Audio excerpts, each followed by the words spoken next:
This is the Real Pod Newscast with Levon Putney with a quick check on what's going on. So here's my man to get into it. Thanks for listening. Happy Tuesday. And if it's not, let's make it one. We've got enough to be upset with life. Man, we're in the middle of a doggone war. And because of the fighting, I saw on ESPN, Iraq's soccer coach is asking FIFA to reschedule a playoff game, like a play-in game that they have at the end of the month against the winner of Bolivia and Suriname. And for those who don't know, Iran is in the World Cup. That'll be played here and do have group stage matches scheduled to be played in the U.S. So that'll be interesting. And apparently Queen Latifah died and came back to life to put out a statement saying she's not dead. Yeah. And these online rumors are crazy. Our queen is fine. Don't scare the hip-hop world like that. My favorite stories of the day.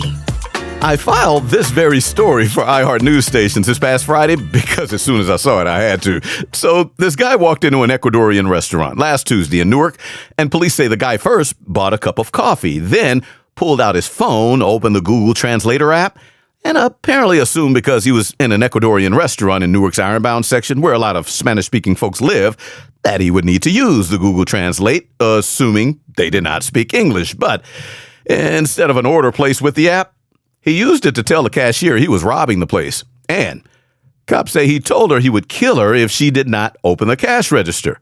She did not open the cash register, but took off running. Nobody hurt, by the way. She got away. And so did he.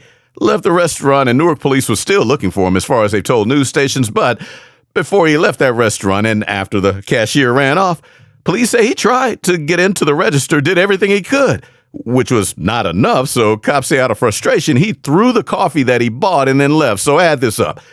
Dude paid for a coffee, threw it away after not getting any money from a robbery that he announced by using the Google Translate app. And cops say he did not need to because the cashier spoke English the whole damn time. Now, for a couple quickies, starting with KMOV, First Alert 4 in St. Louis, reporting with video to show the smiling face of a 3-year-old boy from inside a claw machine at a rec center in Webster Grove, Missouri, St. Louis County. And this was not just any claw machine that the 3-year-old was in. No, KMOV's headline was, "It happened again. Second kid gets stuck in Webster Grove's claw machine." Yeah, again, second kid, because a 2-year-old did the same thing a couple weeks before this 3-year-old got in there. Firefighters told KMOV they now have a special toolkit ready in case things really do come in threes.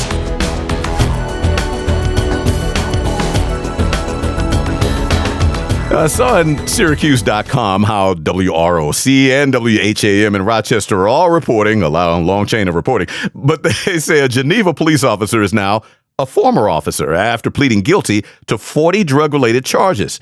And this cop was a DARE officer who dared to sell drugs while on duty. 16 weekends in jail, 5 years probation, and the court told him he better not dare to apply to be a cop again. In Michigan, Fox 2 Detroit is reporting a man in the Motown suburb of Waterford went around the Monday before last on the 23rd and smashed several license plate reading cameras posted. Now, cops know this because they pointed out those license plate reading cameras are cameras, which do a pretty good job of catching license plates moving by way faster than humans can move, which is why cops say it was no problem for them to identify a 24-year-old dude who was accused of going around and smashing up these license plate camera readers without apparently thinking these plate readers are sending footage back through their system to a remote spot, which is why Waterford Police's news release said the guy is due back in court tomorrow, Wednesday, because investigators called up the footage and used it to help track down the guy who they say looks a lot like the one in the recordings, which is why he faces 3 felony counts, and police want him to pay for all that damage, too. Back in a moment, but before we break, the Jams podcast, still jamming. I need to get to this. I haven't gotten to the newest episode, just dropped. Blazing the best hip-hop, R&B, reggae, soca. You can get the Jams podcast mix on Amazon Music, Audible, iHeart, Apple Podcasts, and Deezer. Download the podcast for free. It's Jams Hour Mix with Greg H. Your gray matter has too much gray and not enough that matters. You need Liquid Braino. Available in regular and non-pop. Why should people in self-driving vehicles have all the hands-free convenience? Why not have your own personal robot behind the wheel? Where can I take you today? Introducing Drobot. Drobot can drive any vehicle, no matter how cheap or pricey, large or small. Buckle up.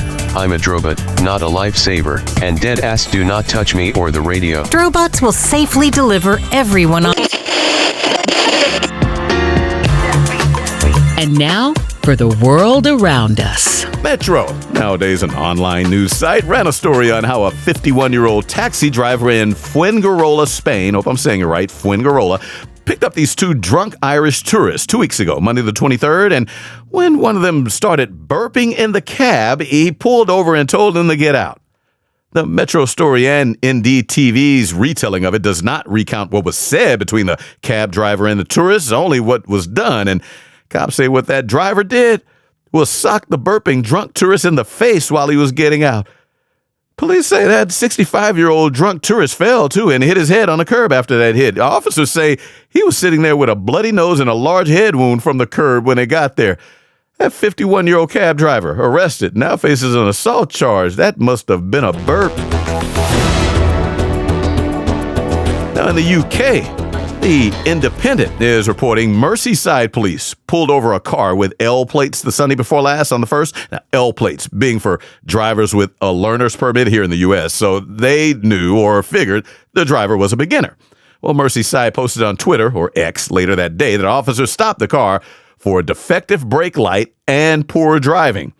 And after stopping the car, officers walked up to find that 26-year-old behind the wheel was in the middle of taking his driver's test. So this already cannot be going well for his test score, stopped by cops because of poor driving and a defective light. But then officers say they started talking with the driver and realized he might be high. So said they gave him what they call a drug wipe. And yeah, wipe test, whatever you call it, failed. Accused of being high for his driver's test while doing badly enough to get cops' attention in a car with a bad brake light. And cops explained the testing center's examiner, you would think they would have caught that. But they said they might easily miss a bad brake light when checking because it might have worked when they checked. But the bottom line is the driving test. Yeah, that ended with that stop. Cops say he was arrested and the test terminated. The Independent's report, too, said the 26-year-old guy's mom was in the driving center's waiting area waiting. They had to come out and explain all of this to mom.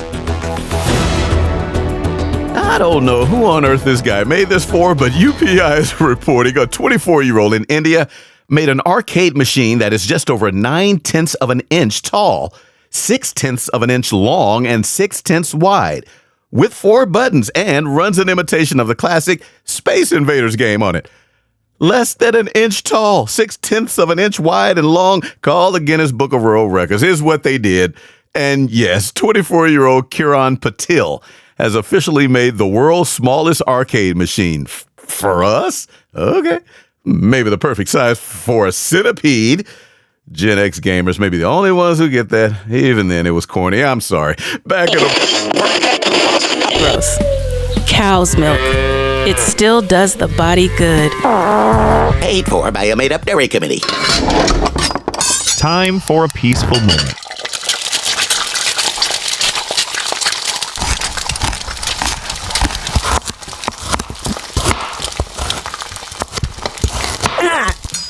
Oh! What happened, sweetie? What happened? Thank you for joining in this moment. Your finger is frying with the fish. Brought to you by the ASMR Network, where every sound is a turn on. Oh, who's gonna finish cooking? What's up with what's going down, though? Gotta admit, I was pretty relieved when I saw on NJ.com last week that a Girl Scouts troop here in New Jersey finally figured out if you're selling cookies in a state where weed is legal, what do you not see about better chances at selling out? Selling out. I've never talked with anyone from the Girl Scouts about this, even after coming home with 2 boxes of Samoas last week. But the Girl Scouts of Central and Southern Jersey declined an offer 2 years ago to team up with a marijuana dispensary and sell on their property. And cannot say if they willfully ignored all the money they could have made 2 years ago from selling their Thin Mints, Samoas, Caramel Delights, but Daylight Dispensary's owner in Mount Laurel tells NJ.com, there's a connection between snacks and cannabis, and the fact that we don't have to pretend that doesn't exist anymore is really awesome. That was a quote.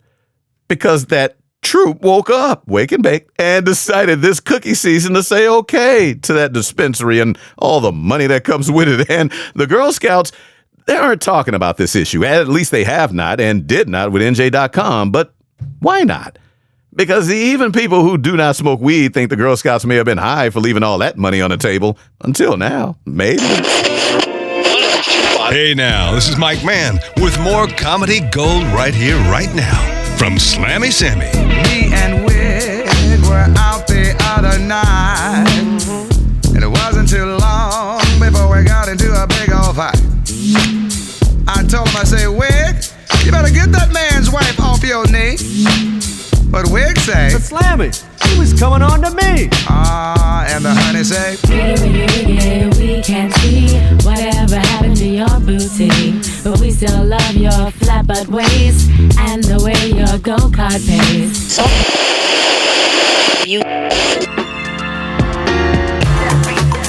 And that's it for another Real Pod newscast. Thanks as always for listening. If curious about the songs played between stories, credits are posted on the show's Facebook page as soon as I get around to them. And please follow Real Pod on the socials. Show clips and a few extras are posted. Have a great rest of the week. Conference tournaments, basketball, March Madness time. You know, work production's about to slow up. Back on Friday. This has been the Real Pod Newscast with Levon Putney from Show Enough Productions. And for more, hit up the website, realpodnewscast.com. That's real with 2 E's. This is Big Daddy Marty Allen. Thanks for listening.